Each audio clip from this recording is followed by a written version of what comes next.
លាប់សប្បាយធ្លាប់មានម្ដាយថ្នាក់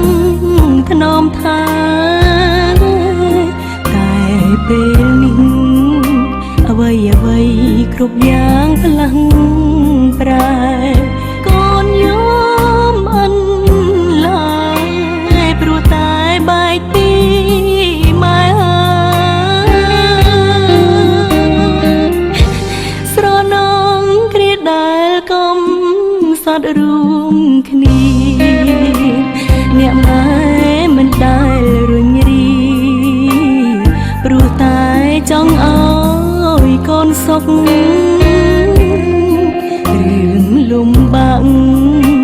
គ្រប់យ៉ាងម៉ែតែងលៀងទុកមិនចង់ឲ្យកូនកាត់ទុក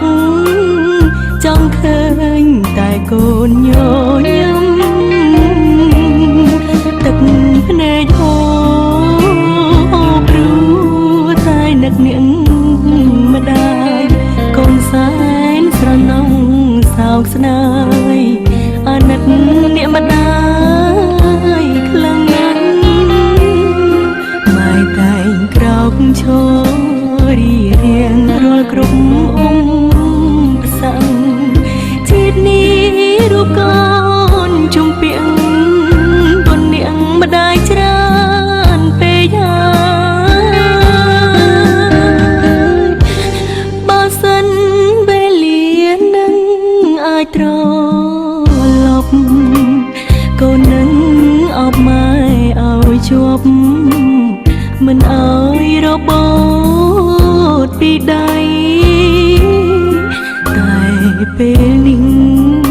ក្រុមយ៉ាងបានត្រឹមស្រមៃព្រោះតែរូបអ្នកម្ដាយឃ្លាតឆ្ងាយឃ្លាតគ្មានថ្ងៃជួ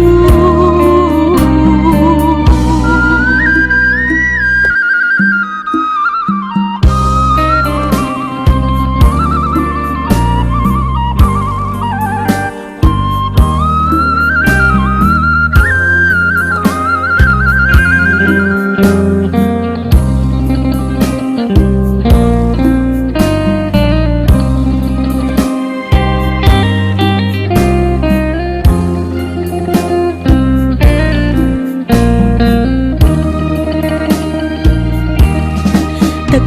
ភ្នែកហូរព្រោះតែនឹកនាងម្ដាយកូនសែនស្រណងសោកស្ដាយអាណិតអ្នកម្ដាយខ្លាំងណាស់ម៉ែតែងក្រោកឈររៀងរាល់គ្រប់ប្រសាំងជាតិនេះរូបកូនជុំពីងម្ដាយច្រើនពេកហើយបើសិនវេលានឹងអាចត្រឡប់កូននឹងអបម៉ែឲ្យជាប់មិនឲ្យរបូតពីដៃតែពេលនេះក្រុមយ៉ាងបានត្រឹមស្រ